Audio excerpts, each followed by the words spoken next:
Olá, tudo bem? Eu sou a professora Tassiana, professora de língua portuguesa. O assunto da nossa aula de hoje é concordância verbal. Pessoal, quando nós falamos em concordância num contexto de uma aula de língua portuguesa, estamos nos referindo a um processo de equilíbrio entre as palavras, um processo de harmonização. No caso aqui da aula de hoje, um processo de harmonização com relação ao verbo presente aí numa sentença, numa oração ou até mesmo num período. Essa concordância, ela se refere a flexões de número e pessoa. Só para a gente lembrar, existem verbos que se encontram no número plural e existem verbos que se encontram no número singular. Da mesma forma, os verbos se referem aí às três pessoas do discurso. A primeira do discurso, a que fala, eu, nós. A segunda, a com quem se fala, o tu e o vós. E a terceira, de quem se fala, ele, ela e assim por diante. Pessoal, a regra máxima de concordância verbal, ela se resume em concordar o sujeito com o verbo da oração. Aparentemente, parece muito simples e óbvio, né? É claro que o sujeito que pratica a ação do verbo, ele sempre vai ter que concordar com esse verbo. Mas existem algumas regras especiais e alguns conceitos que a gente tem que deixar mais claro aí, para que não haja nenhum tipo de problema na hora de escrever uma sentença. Vamos lá? Primeiro nós temos a regra da concordância ideológica. Existe uma figura de sintaxe bastante conhecida chamada silepse. A silepse consiste justamente na concordância compreendida, na concordância de significado. Vamos observar a seguinte frase: todos somos brasileiros. Esse sujeito, todos, ele se encontra e ele é equivalente à terceira pessoa do discurso, a um eles, por exemplo. Só que o verbo aí no caso, ele está na primeira pessoa do plural. Olha o verbo terminado por mos, somos. Essa concordância, ela se torna válida. Por quê? Porque a pessoa que pronuncia esse tipo de frase, ela se insere nesse todos, ok? Ela, na verdade, é um sentido aí de pertencimento ao que está sendo dito. Portanto, é um tipo de concordância válida. A essa concordância nós chamamos concordância ideológica. Temos também a regra dos substantivos coletivos. Coletivos são substantivos que, embora sejam escritos no singular, eles dão a ideia para a gente de um grupo, de algo no plural. Então, se eu digo a multidão aplaudiu o show, embora essa palavra multidão esteja no singular, ela me dá a ideia aí de um grupo de pessoas, não é verdade? Porém, em gramática, eu concordo com a forma que ela está escrita e não com a ideia, não com a semântica, tá? A multidão aplaudiu, singular, singular. Isso acontece com todos os coletivos, não só com multidão. Temos a regra dos nomes próprios. Eu vou usar um nome em específico aqui, mas isso serve para qualquer nome próprio, tá? Estados Unidos, né? É o nome de um país. Se o nome desse país ele vier sozinho, sem a presença de um artigo, o verbo ele deve permanecer no singular. Estados Unidos é um belo país. Percebam, Estados Unidos vem sozinho, portanto, o verbo permanece aí na terceira pessoa do singular. Se eu opto por colocar Estados Unidos acrescido ali de um artigo, o verbo necessariamente tem que passar para o plural. Os Estados Unidos são um belo país, ok? Isso vale para todos os contextos de nomes próprios que geralmente são escritos ali no plural, tá? Com artigo, a gente adequa aí ao número do artigo. Sem o artigo, sempre no singular. Valeu, pessoal? Bom, temos aqui a regra dos pronomes de tratamento. Há vários pronomes de tratamento que usam aí na sua composição o vosso, vossa, que nos remete à ideia ali da segunda pessoa do plural. Mesmo que seja vosso, vossa nessa composição, o verbo ele permanece na terceira pessoa do singular. Então, Vossa Excelência está atrasado. O vossa ali, ele não tem uma concordância direta com o verbo. Todo pronome de tratamento, independente se tiver o vossa, o vosso ou não, ele é um pronome que deve ser concordado ali com o verbo na terceira pessoa do singular, sempre. Temos aqui o pronome que. Esse pronome ele pode gerar um pouco de dificuldade quando ele está inserido ali no meio da regra de concordância, no meio do sujeito com o verbo. Fui eu que fiz a lição. Sempre, pessoal, que tiver o pronome que no meio do sujeito e do verbo, o sujeito e o verbo, eles têm que estabelecer uma regra de concordância direta. Fui eu que fiz. Eu, primeira pessoa, fiz, primeira pessoa do singular também.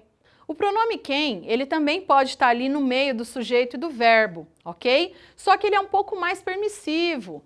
Por exemplo, eu posso muito bem dizer, fui eu quem fiz o exercício, dessa forma eu concordo eu com o verbo, né, que também está na primeira pessoa, mas eu posso dizer também, fui eu quem fez. O verbo permanece ali na terceira pessoa, imutável, não há necessidade da concordância com o sujeito. Então essas duas construções estão corretas e são perfeitamente aceitáveis aí no contexto de escrita e de fala também, né? Lógico. A conjunção ou. Essa conjunção, ela possui vários significados. Ela pode ter um contexto de exclusão e ela pode ter um contexto de soma também. Observem a seguinte frase. João ou Pedro será eleito presidente. Presidente existe um só, a gente elege uma pessoa apenas, ok? João ou Pedro. Nesse sentido, eu excluo um dos dois elementos. Portanto, o meu verbo tem que ficar ali na terceira pessoa do singular. Porém, se esse ou tiver o sentido de adição, o verbo ele passa para o plural. Observem o contexto. Cinema ou teatro me agradam. Percebam, pessoal, tanto o cinema quanto o teatro são duas coisas que realmente me agradam, tá? Então, esse ou estabelece aí uma relação de soma. Consequentemente, o verbo ele também tem que estar no plural, mais de um, tá bom? Uma expressão também que dá um pano para manga, né, que a gente fica aí na dúvida na hora de falar, na hora de escrever, a maioria de, quando a gente tem acrescido aqui uma palavra no plural. A maioria dos alunos, por exemplo. Como assim, professora? Que tipo de verbo que eu coloco? Ele tem que estar no singular? Ele tem que estar no plural? Gente, essa expressão também é bacana com a gente. Por mais que ela traz aí uma série de dúvidas, ela permite tanto os verbos no singular quanto os verbos no plural. A maioria dos alunos ficou satisfeito, tá certo? Tá certo. O ficou aí no caso dá ênfase à palavra maioria e é justamente por isso que ele concorda com essa palavra. E eu posso também dizer que a maioria dos alunos ficaram satisfeitos.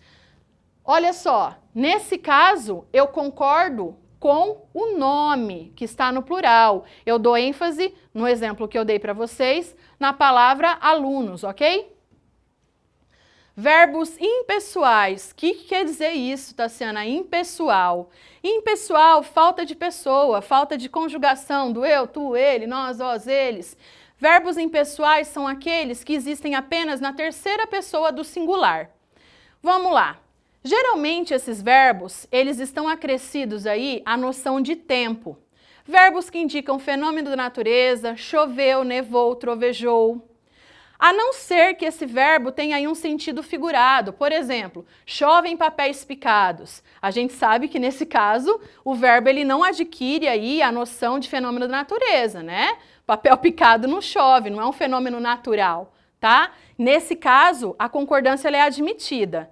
Porém, se ele indica fenômeno da natureza, sempre na terceira pessoa do singular. Verbos que acompanham a ideia de tempo também, sempre impessoais. Sempre na terceira pessoa do singular. Faz anos que não a vejo. A palavra anos, ela acaba me remetendo a uma questão temporal também. Portanto, esse faz que a acompanha, ele também tem que estar na terceira pessoa do singular, sempre, tá?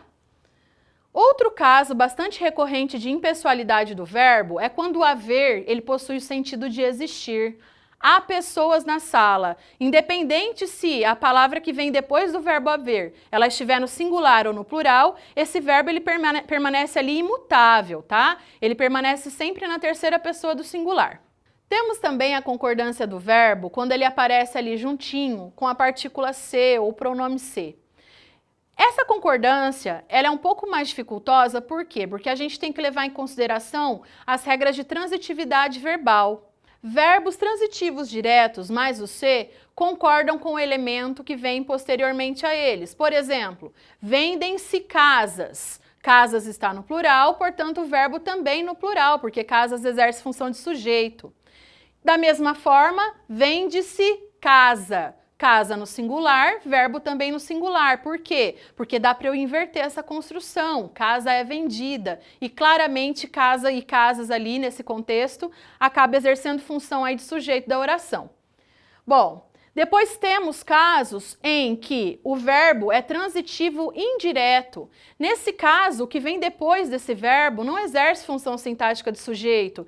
Portanto, não há necessidade de concordância. Esse verbo ele permanece ali na terceira pessoa do singular.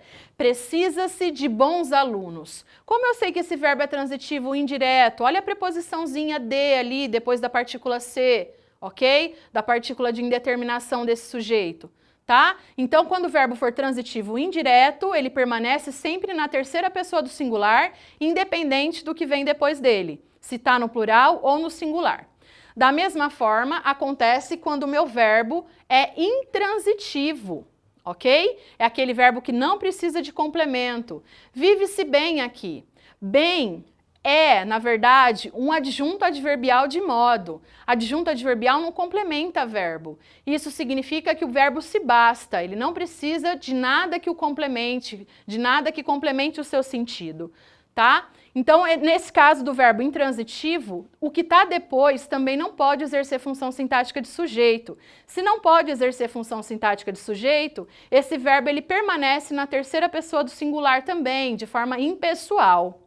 E por fim, quando eu tenho um verbo de ligação mais o C, era-se feliz naquela época. Esse verbo de ligação também ele permanece na terceira pessoa do singular, pois o que está depois dele não exerce função sintática de sujeito, ele é imutável, ele é impessoal.